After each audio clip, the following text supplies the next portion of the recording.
Halo Bapak Ibu Guru hebat, salam guru penggerak. Perkenalkan, saya Septi Merdiana SPD, calon guru penggerak Angkatan 9 dari SMP Negeri 134 Jakarta. Dalam video kali ini, saya akan mencoba memaparkan mengenai demonstrasi kontekstual tentang pendidikan yang berpihak pada murid. Saya akan memaparkan dalam bentuk cerita. Selamat menyaksikan. Pendidikan yang berpihak pada murid. Hai Bu Septi, tadi saya lihat anak-anak kelas 7A belajar di luar kelas ya Bu?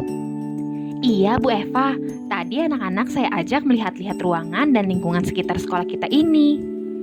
Oh begitu ya Bu, sepertinya belajar di luar kelas jadi lebih menyenangkan ya Bu bagi murid. Mereka jadi tidak bosan hanya berada di kelas seharian. Iya Bu, betul. Selain menyenangkan, saya ingin memberikan kesempatan kepada murid untuk mendapatkan pengalaman langsung dalam pembelajaran.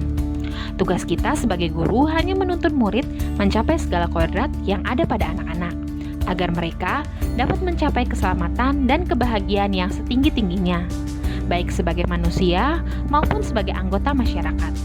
Hal ini pun selaras dengan pemikiran Ki Hajar Dewantara mengenai tujuan pendidikan Bu Eva. Lalu, bagaimana cara kita sebagai guru ya Bu untuk menuntun murid mencapai segala kodratnya? Dalam menuntun laku dan pertumbuhan kodrat anak, Ki Hajar Dewantara mengibaratkan peran pendidik seperti seorang petani. Anak-anak itu seperti biji tumbuhan yang disemai dan ditanam oleh Pak Tani di lahan yang telah disediakan. Anak-anak itu bagaikan bulir-bulir jagung yang ditanam. Bila biji jagung ditempatkan di tanah yang subur dengan mendapat sinar matahari dan pengairan yang baik, maka meskipun biji jagung adalah biji jagung yang kurang baik atau kurang berkualitas, dapat tumbuh dengan baik karena perhatian dan perawatan dari Pak Tani. Demikian sebaliknya, meskipun biji jagung itu disemai adalah biji jagung yang berkualitas baik, namun tumbuh di lahan yang gersang dan tidak mendapat pengairan serta cahaya matahari, dan juga tangan dingin dari Pak Tani, maka biji jagung itu mungkin tumbuh namun tidak akan optimal. Kemudian, apa yang dimaksud kodrat anak menurut pemikiran Ki Hajar Dewantara ini ya Bu? Ki Hajar Dewantara menjelaskan bahwa pendidikan anak berhubungan dengan kodrat alam dan kodrat zaman. Kodrat alam yang dimaksud adalah pendidikan harus sesuai dengan kearifan lokal atau budaya di lingkungan sekitar murid, sehingga nantinya murid dapat mengembangkan dan melestarikan budayanya. Untuk kodrat zaman yang dimaksud adalah pendidikan harus sesuai dengan kemajuan zaman, tetapi tetap mengedepankan kearifan lokal. Kira-kira hal apa ya Bu yang bisa kita lakukan sebagai bentuk tuntunan kita kepada anak sesuai kodrat alam dan zamannya? Bila melihat dari kodrat zaman, pendidikan saat ini menekankan pada kemampuan anak untuk memiliki keterampilan abad ke-21. Sedangkan dalam memaknai kodrat alam, maka konteks lokal sosial budaya murid di Indonesia Barat tentu memiliki karakteristik yang berbeda dengan murid di Indonesia Tengah atau Indonesia Timur. Jadi, sebagai seorang pendidik, kita harus menyesuaikan dengan kodrat alam dan zaman mereka saat ini, Bu Eva. Oh iya, Bu Eva, dalam mewujudkan pendidikan yang berpihak pada murid, bisa kita lakukan dengan cara memberikan kemerdekaan dan dalam belajar, berpikir kreatif dan inovatif untuk mengembangkan ide dan bakat, serta selalu menyesuaikan perkembangan zaman dengan memanfaatkan teknologi dalam pelajaran. Contoh penerapannya bagaimana ya Bu Septi? Bisa melalui berbagai kegiatan yang melibatkan murid secara aktif dalam pembelajaran, Bu. Misalnya, dalam proyek P5, pembiasaan yang dapat meningkatkan budi pekerti dan iman, diskusi kelompok, KBM yang menggunakan metode bervariatif, penggunaan teknologi dalam mengajar, pembiasaan 5S, dan melalui berbagai kegiatan ekstrakurikuler. Ini Bu, saya ada beberapa foto kegiatan tersebut.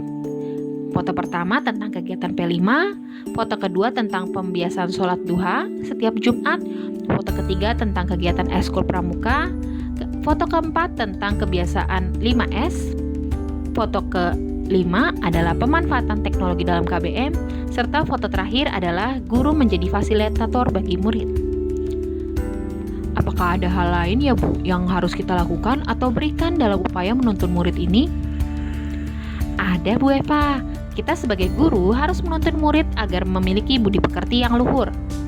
Ki Hajar Dewantara menekankan pentingnya budi pekerti untuk melatih murid memiliki kesadaran diri utuh untuk menjadi dirinya atau kemerdekaan diri dan kemerdekaan orang lain. Berarti tugas kita sebagai guru bukan hanya mendidik ya Bu, tetapi harus menuntun murid sesuai kodratnya, selalu berpihak kepada anak, menjadi fasilitator murid, dan menanamkan nilai budi pekerti pada murid. Ya, betul sekali Bu Eva. Saya jadi teringat dengan semboyan yang disampaikan Bapak Pendidikan kita, Ki Hajar Dewantara nih Bu Septi. Ingarso Sung Tolodo, Ing Madyo Mangunkarso, Tutwuri Handayani. Ya, semboyan ini berarti kita sebagai guru harus bisa menjadi teladan dan memberi contoh bagi murid. Bisa membangkitkan semangat murid untuk terus berinovasi dan bisa memberikan dorongan atau motivasi kepada anak didiknya untuk mencapai tujuan pendidikan yang seutuhnya. Tetapi Bu, sepertinya banyak sekali ya tantangan yang harus dihadapi guru dalam mewujudkan merdeka belajar dan pendidikan yang berpihak pada murid ini. Memang ada beberapa hal yang menjadi tantangan yang akan kita hadapi, seperti 1. Kemampuan guru yang masih belum menyeluruh dalam memahami pemikiran Ki Hajar Dewantara, yakni pendidikan yang berpihak pada murid. 2. Masih rendahnya motivasi dan minat dari murid dalam mengikuti program sekolah. Dan yang ketiga adalah perbedaan latar belakang murid. Apa solusinya ya Bu Septi? Setiap hambatan pasti ada jalan keluar atau solusinya, Bu. Menurut saya, ada beberapa solusi yang dapat diambil untuk menjawab tantangan ini, seperti guru dah bisa mengikuti berbagai pelatihan yang relevan. Guru tetap menjadi teladan bagi murid. Guru dapat memperbaharui diri dalam KBM di kelas dengan memanfaatkan kemajuan teknologi, serta menggunakan metode pembelajaran yang variatif, serta pembelajaran akan lebih sering menyenangkan.